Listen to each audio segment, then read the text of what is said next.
KPBS On Demand is supported by Paint Care, offering households and businesses in California more than 800 leftover paint drop-off sites for recycling. Quantities of 100-plus gallons of paint may qualify for a large volume pickup. Learn more at paintcare.org.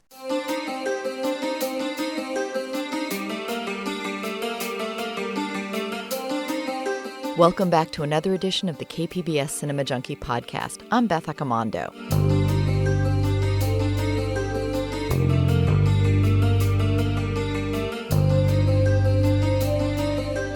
Okay, I gave myself a little vacation after Comic-Con. I'd fully intended to devote a podcast to that glorious celebration of pop culture. But this year, I was working as a field producer for Comic-Con HQ, and I had zero time for anything else. So I wasn't able to talk to celebrities, attendees, or exhibitors. But I still had a great time. I got to watch makeup artist Warren Dion Smith turn a man into an orc in less than an hour.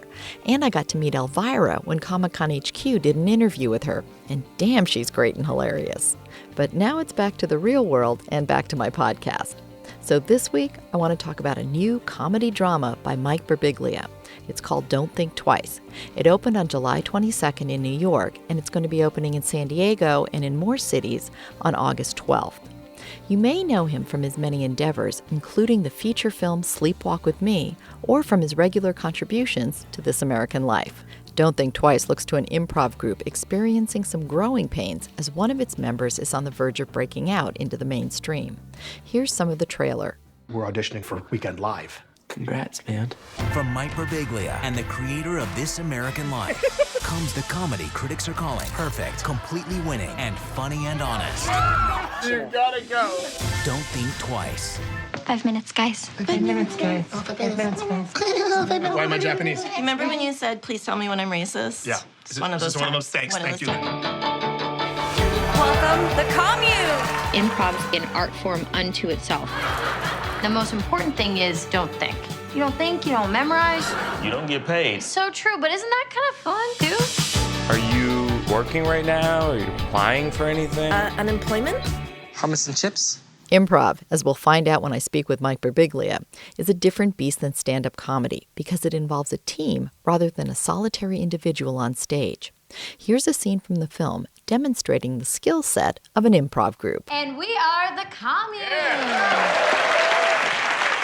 So everything you see tonight is going to be improvised. And this show is really all about you guys. So we want to know, has anybody out here had a particularly hard day? And something actually hard, like not like your roommate ate your yogurt. It was still shitty when you ate my yogurt,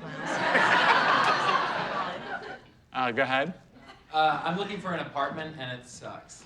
Why specifically does it suck? The only one I can afford has the bathroom in the kitchen. Hi, great. Hi. Okay, so as you can see, we have there's 2 bedrooms. Lovely. Here is the kitchen. Nice. There's a beautiful bathroom. Is that a toilet? Yes, that is. The toilet is in the kitchen. Yes. And Yes. who are they? They are. They are orphans. They are orphans. Did you say orphans? Yes, the apartment comes with orphans. Oh. Yes. Does the landlord mind if I paint? Well, you can't paint the orphans, no. But you can paint the walls. This is the yes. place I was telling you about, baby. It has a lot of character. Hello, Melinda. Good to This see you. is my husband. Stanley, a I pleasure to meet love you. it. Oh, it's great. Hey, well, guys, this is it. It's gonna sell today. You gotta go for it. It's gonna sell today. I'll take it. Oh, no, I'm going to take No, it. we'll pay 30% of our asking. Oh, well, I'll pay 50% of asking. We'll pay 100% of our Well, asking. I'll pay $2 million for this apartment. Really? Yes. Okay. What yeah. makes you want this apartment so badly? It's the orphans. I want to raise them. Mike Birbiglia came to San Diego in June to sneak preview his film, and he stopped by KPBS for an interview that was also videotaped for TV. I wanted to include a little bit of our setup as we tried to improvise a slate to sync the 3 cameras. Birbiglia, with a sprained wrist, was unable to help with the clapping. I can't clap with this injury. Oh, no. Do you understand? Don't worry. Are you recording, Chris? Yeah. Do you want me to clap? 3, 2, 1.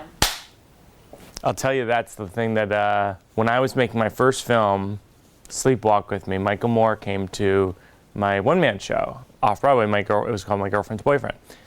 And I said, Michael, do you have any, I'm directing my first film. Do you have any advice? He goes, sound. Because sound is much more important than picture. Did you ever hear that story about Roger and Me, his first film? They didn't clap. Oh, and so they didn't have sunk sound. Yes. Oh, that's bad. So it was like an extraordinary amount of tedious work to sync the I learned how to film. edit on 35mm film. Good for you. So I know exactly. Yeah, you know what's up. Like. Yeah. I remember somebody coming in and saying they saw clappers, when we were running footage, and they were the clapper, the markers on the film. And she goes, "Oh, isn't that quaint? They still do that old-fashioned." And it's like, No. That serves a real nothing purpose. quaint about it. Yeah, that's real. This is in stark contrast, by the way, to the earlier part of my morning. This is a calm public television radio conversation. All right, now I feel like I'm letting down the public television image by being too boring or dull. All right. No, that's my style. All right, I like that's that. good. I like it. So we're here to talk about Don't Think Twice. Yes. Your new film.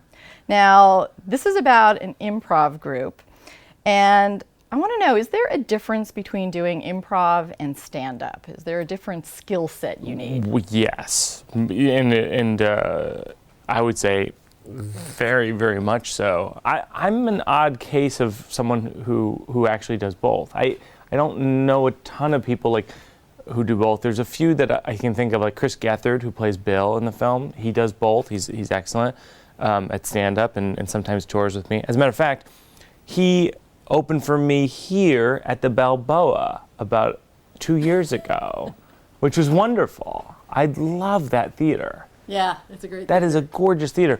But in terms of improv versus stand-up, I think in some ways there's like a rivalry between the two. Some improv people, they hate stand-up. Some stand-up people hate improv. But the truth is, they have a lot in common. They're both, making light of truths. But one of them is obviously improvised and it's collaborative. I love improv because the reason I like it so much is that it's so much based on your relationship with the other actors on stage, and kind of you live and die by your relationships with the other people on stage, and I think that's thrilling. It's really exciting. Yeah, I was going to say, it seems stand-up is a very solitary kind of It is job. It is very solitary. I mean, Sleepwalk with Me is much more about stand-up and how I spent 15 years driving my mom's station wagon around the country to areas of lesser comedy concentration, places like Ohio, West Virginia, New Jersey, and this one's more about a group. Well, there's a scene in the bar where Sam is talking to her students. Yes. And she says, "If you're going to fail, I want you to fail in this crash and burn as a group." So is that as a kind group. of?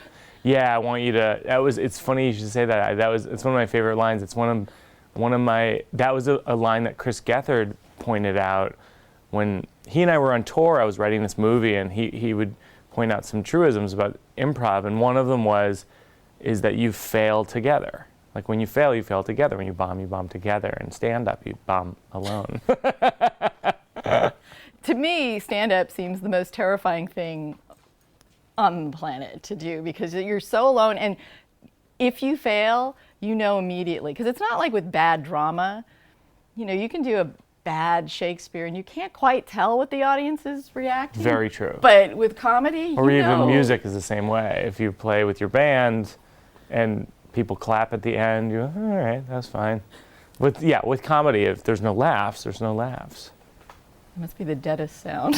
It is a very dead sound, but it's also a privilege, and I'm very lucky to be able to do it. So. If improv is about the group, then is trust a key factor? Trust is a massive factor. Trust and listening, I think, are really, really crucial. So much of improv is about listening to what your partner is saying and then building on that. A lot of times when people teach improv, they talk about giving gifts to your partner on stage, which is to say, if someone's improvising about how they're buying shoes at a shoe store, the person, you say, well, I'm a size 9.5, and the person who plays the person selling shoes could say, well, we have this shoe that's available for, you can swim in it, and you can do surgery in it, and you can run in it.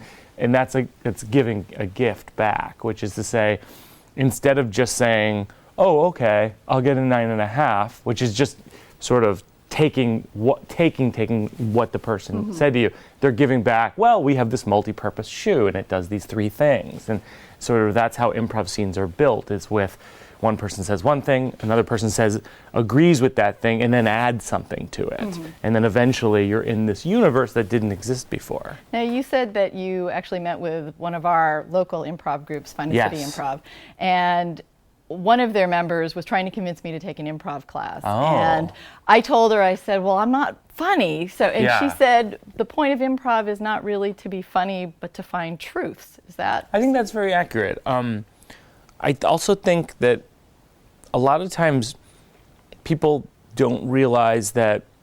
I remember my ex-girlfriend, or that's such a bad term, ex-girlfriend, my college girlfriend, woman that I dated seriously in college, who I'm still very close friends with. She was always an actress, but she was never an improviser. And I always try to convince her, you should try improv because you have a personality, you have sort of a yes and type of personality. You're always trying to support other people in conversations and look at the optimistic side of elements. And I feel like that's a crucial element of improv. And then, of course, when we broke up, she did start taking improv classes, and then shortly thereafter married one of the people in her improv class. So that's a happy ending for someone. No, it's good. It's happy all around. Well, they also mentioned that a lot of businesses take the improv class for 2 reasons. One, to become more comfortable speaking and being able to think on their feet, and also for team building. Yes. My sister Patty does that. My sister Patty is a consultant.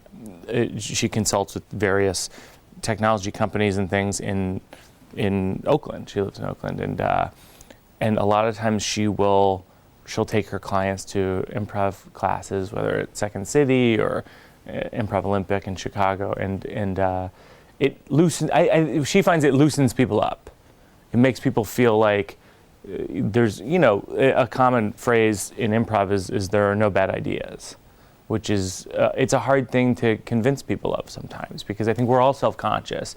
Our ideas are bad and aren't as good as other people's, and there is, there's something freeing about that idea that there's no bad ideas.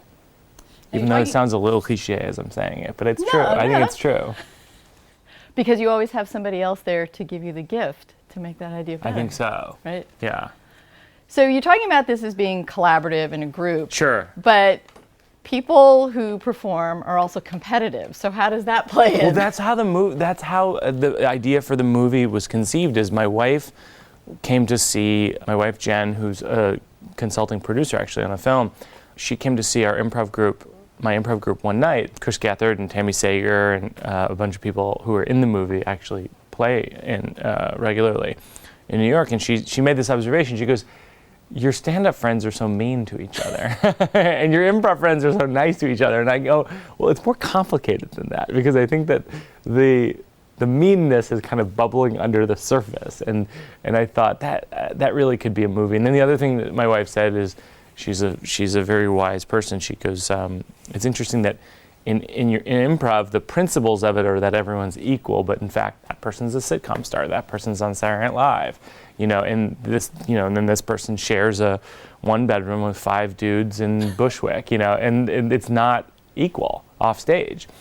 And I thought, man, that's a movie. Like, I would love to see that movie. And I feel like what I was trying to evoke with this movie, and it's so heartening for me, especially, I'm here in San Diego, and I showed the movie to a sneak preview group of people last night, and I met with the folks from Finest City Improv, and it's heartening for me that it's connecting with people because it is a very different type of movie than is in the Cineplexes right now. You know, in Cineplexes, you walk in and it's this franchise, or it's this superhero thing, or it's this toy that's now a movie.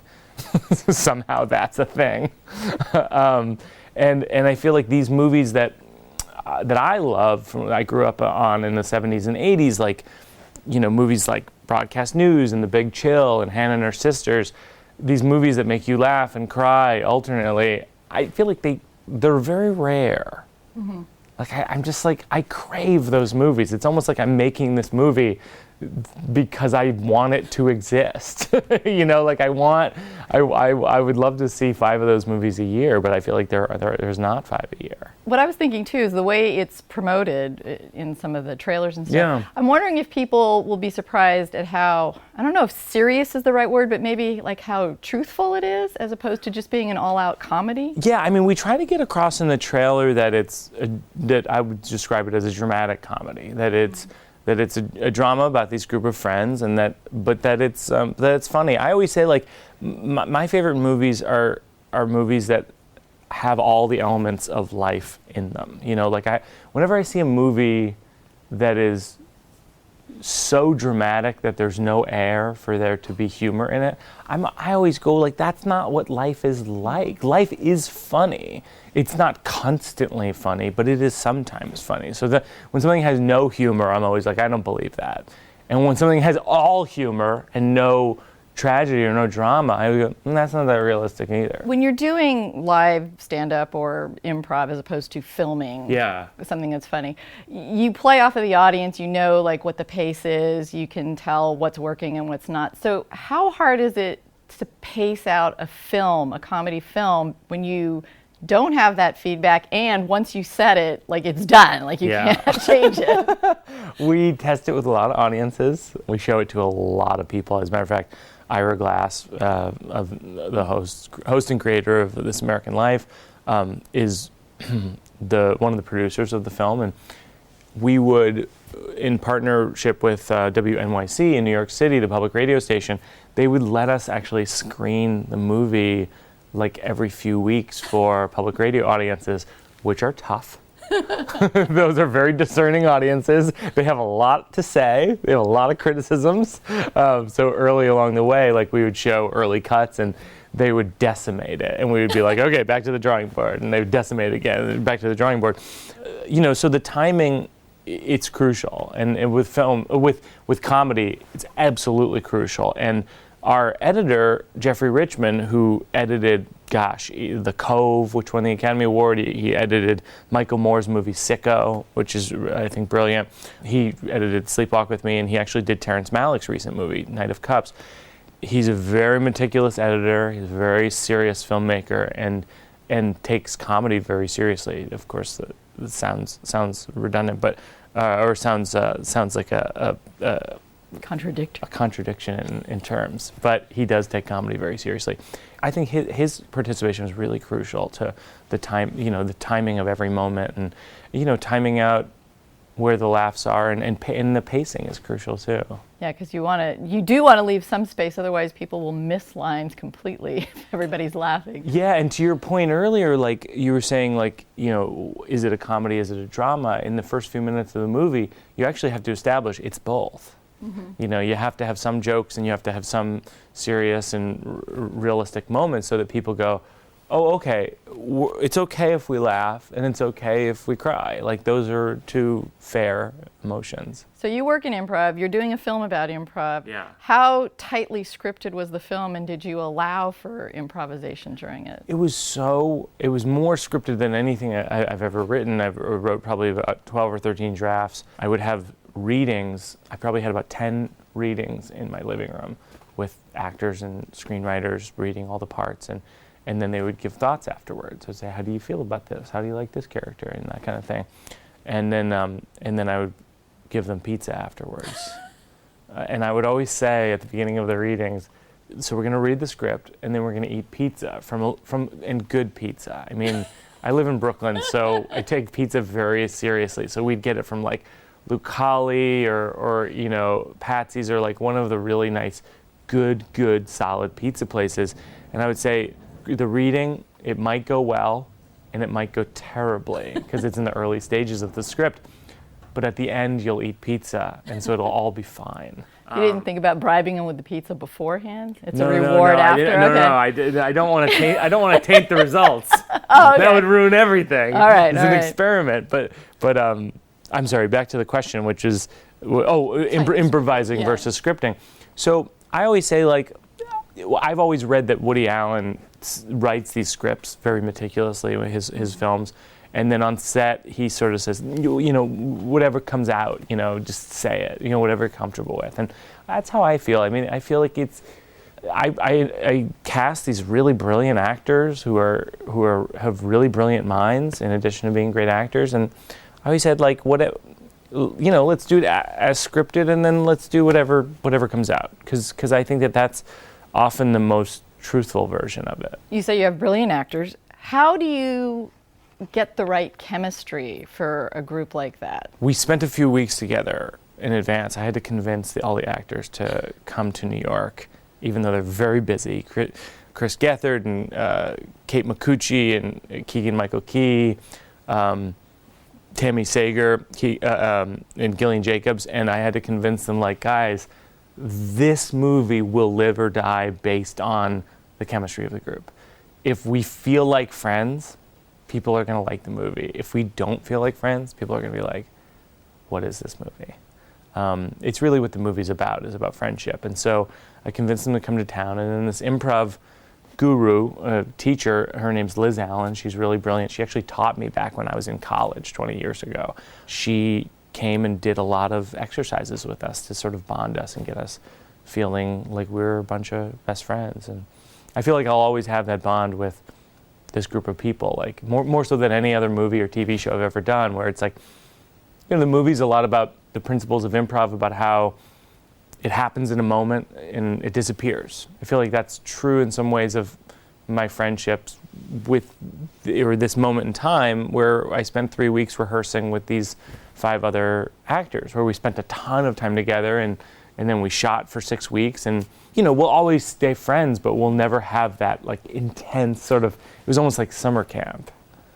But it was, I feel very lucky to have been able to do that. So when you got them all together, was there a thought in the back of your head, well, if this person doesn't work, we'll have to find someone else, or this is the group that I think will work together, and I have a backup group in mind of other, like, because I remember when they were casting Star Wars, like, they grouped people, and it was either going to be like this group or this group. Yeah, because they felt like these 3 worked well together, and these 3 like worked well together, so they wouldn't have moved. That's interesting. So I'm wondering if you... Well, I definitely had up on my wall photos of everybody, and so I was always looking at, when in the casting process, I was looking at, how does this person look opposite this person? How does it, you know, because one of the, you'd never guess this from movie making, but one of the things that you have to contend with is that you got to make sure that people don't look too much like each other, because then people go, is that Karen or Tracy? You know what I mean? Like, which one is that? And so yeah, so that was a big factor, but I never really thought of like who was the backup team, although I always had it in my mind, like, if it doesn't work out with one of the actors, then we'll figure it out, you know. But it did, you know, the way it worked out was, I think, really lucky. So how do you work in post-production? Does the film change at all at that stage for you? Is that like where you're remaking it, or? You know, with Sleepwalk With Me, it was very much that. Sleepwalk With Me, I talked to the camera in Sleepwalk With Me, and when we originally shot it, it was more like Ferris Bueller, where in the middle of the scene we'd be talking, and I go, so this is an interview we're doing, and here's why it's awkward, you know, or whatever the thing is. But then in editing, we found out that it looked kind of cheesy, like it was kind of a Ferris Bueller type conceit, like where Ferris Bueller looks at the camera and says blah blah blah. And we found, like, oh, it feels, I don't know, like there's something kind of campy about it that didn't feel like the rest of the movie. And so we went out and shot me driving a car, and then me talking to the camera while I'm driving the car. And so in some ways there's this sort of alternate reality of me telling the story, combined with the footage of me living the story. And somehow that worked better. So that was like a big change that we made in the edit. With this one, I feel like, what we discovered in the edit was that a lot of the plot elements were too much for people to wrap their brains around, and we kind of pulled them back, and then we picked up some scenes where, we would have our main cast explaining some of the plot elements. Exposition stuff was built into the relationships, as opposed to another character that's, here's a, there's this, there in the original script is like, there's a theater producer who sells them on an idea that they're gonna move across town and all this stuff, and it was a big subplot, and it ended up being chopped back to a pretty small subplot. So what do you find is the biggest challenge doing film comedy? The biggest challenge is making films, period. Making films is so thankless.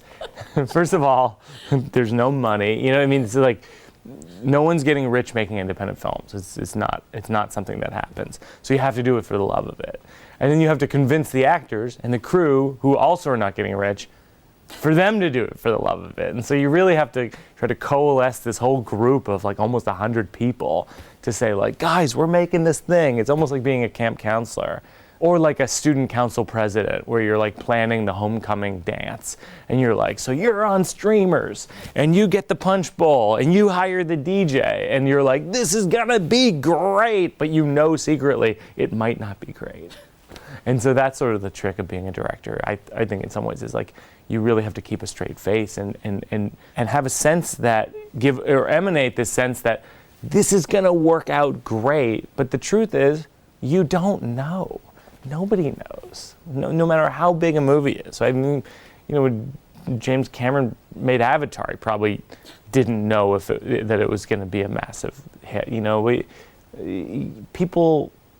I think maybe he's a bad example. He might have thought it was going to be a hit. Yeah. He might have felt confident about it. But I've heard stories about where Woody Allen will be in the edit of his movies and just go, this is a disaster. And he's every day in the edit he's trying to kind of dig himself out of being embarrassed and of experiencing failure.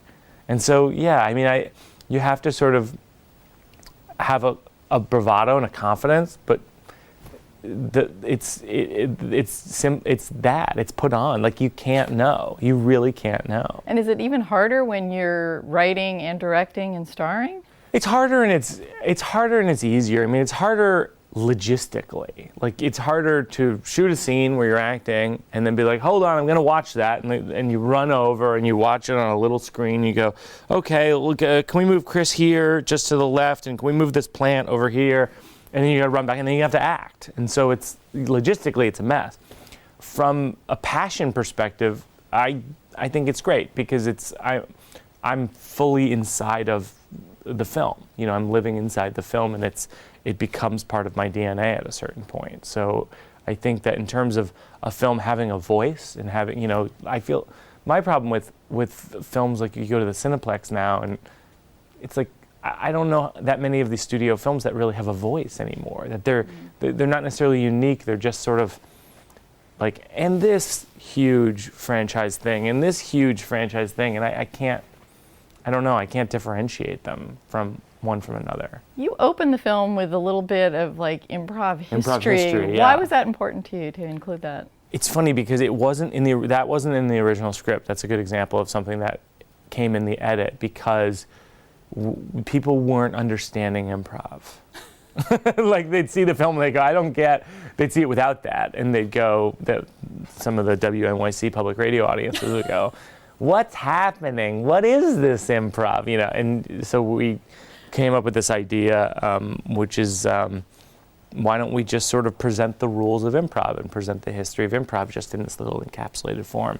And Second City, which in Chicago was really generous and licensed us those original clips, those really cool black and white clips. Well, because then you also kind of end with that with teaching her class. Well, no spoilers, please. Oh. I'll tell each camera, no spoilers. Okay, sorry. No spoilers. There's somebody in the film later who picks up on the history of improv. It's not better. Then people are going to be looking out for it like it's a murder mystery. Who not? picks up on it? No. I know what you mean though. It's it's an important. It becomes an important element. Well, and one of the rules of improv that you give is don't think. Don't think. Does that go hand in hand with the no bad ideas? Like don't think about it? I think so. Yeah. I think it's so much of improv is about doing and trying and experimenting and taking a chance on something, and that's why don't think is an important rule, and then that's why the movie's called Don't Think Twice. Which is also a reference to Don't Think Twice, It's All Right, the great Bob Dylan breakup song. So who would you say your influences were in terms of comedy? Well, it's funny because I grew up on Saturday Night Live, certainly. I think like most comedy nerds. I grew up on David Letterman, and then I grew, and when I got into college, I started writing films, and I started taking screenwriting classes. And that's when I sort of got into James L. Brooks and Woody Allen and Nicole Holofcener and these filmmakers who were making films that merged comedy and drama in this way that really made me feel something. And I always thought like, oh gosh, if I could make films that make people feel the way I feel when I see these films, like that would just be a dream come true. So do you have something else lined up at this point for your next film? I'm going to take a 1-year-long nap. I'm so tired. I'm on vacation with my wife this week, and my wife and 1-year-old daughter in Laguna Beach, which is just outrageously beautiful. And it's been such a long time since I've taken a vacation that just going to the airport, I injured myself.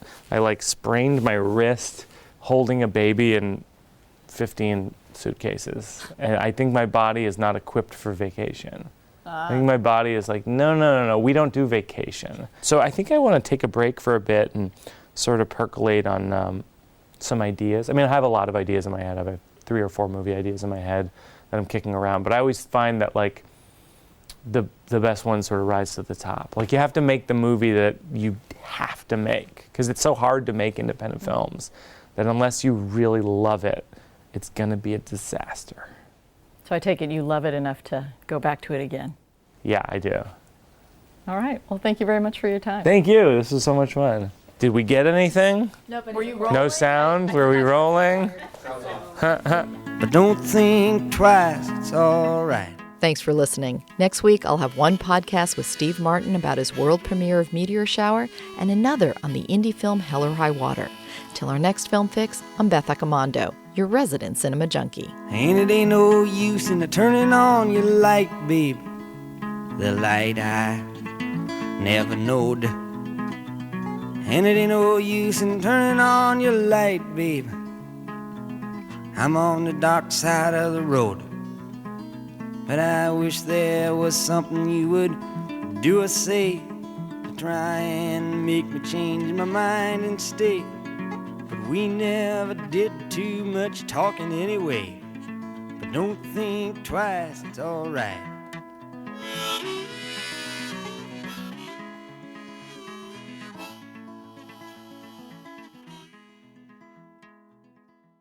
KPBS On Demand is supported by Paint Care, offering households and businesses in California more than 800 leftover paint drop-off sites for recycling. Quantities of 100-plus gallons of paint may qualify for a large volume pickup. Learn more at paintcare.org.